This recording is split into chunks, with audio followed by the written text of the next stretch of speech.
So in this video, I wanted to talk about something I've never really heard another photographer bring up.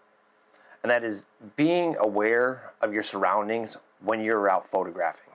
Now what I mean by that is not be aware of the tree that's around you so you don't run into it. I'm talking about other people that are out and about who might be paying attention to that expensive equipment that you're carrying around. I'm also talking about parking your vehicle in a safe area if it still has equipment inside. Avoiding situations that could potentially get your equipment stolen. I see it posted online a lot on different photographer forums where people's equipment did get stolen, and I could never imagine being on my way to a wedding and having my equipment stolen from me.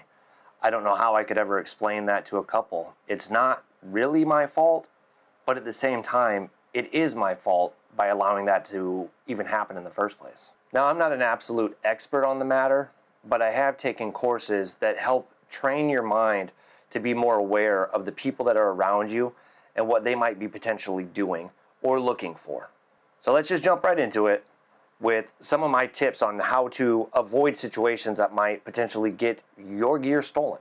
Now let's start with one of the first scenarios. You're out walking around town, taking photographs.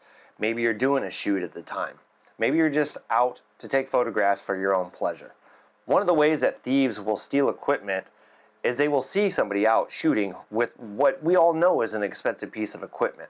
Now they're either going to try to take that camera from you, or they're going to try to figure out where it is that you came from, maybe have already seen you leave from your car, thinking that maybe you left stuff in your car. So while you're out taking photos, try to pay attention if there's anybody who seems to be watching you a lot, or maybe has even started following you. In which case, it'd be a good idea to get to a safer area with more people around until that person has left, or you've had a chance to even call the cops if need be. Another one is what they call a smash and grab. And it's just what it sounds like. They're gonna smash open a window and take the equipment out that you still have in a car. Now the easiest way to avoid this is obviously don't keep your equipment inside of your car. But as a lot of us know, that's impossible to do. Some of the weddings that I do are up to 5 hours away. So I'm obviously going to have equipment in there when I need to go in to use the bathroom, go in to get drinks, get gas, scenarios like that. So one of the ways that you can help avoid this is to make sure that you are going into areas that have got a lot of people around, has decent lighting, and is during the daytime. Now it's not always possible to stop at a gas station only during the day. When I'm leaving from weddings, most of the time it's already dark out. But what I do is I plan my route to the wedding and back home from the wedding, and I have my stops already pre-planned. The reason that I do that is so that I can get an idea of the area that I'm going to be stopping at, if it's got good lighting, if it seems like a crowded place.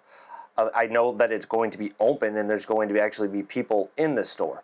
I try to do everything I can to avoid having my car sitting there without a lot of people around or a lot of light around.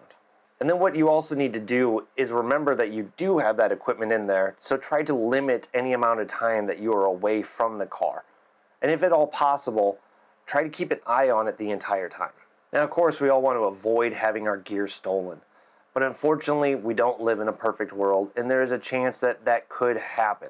That is why I can't stress enough having insurance on your equipment. I've got insurance on my equipment that with a small deductible will replace any of the equipment that I have. As most of us watching this, I have thousands of dollars worth of equipment that I rely on for my day-to-day job. I couldn't just go out and replace everything I have right away. So the next time you're out taking photos or traveling for a shoot, try to keep some of this stuff in your mind and try to keep from being one of those photographers who end up with their equipment stolen. Until next time.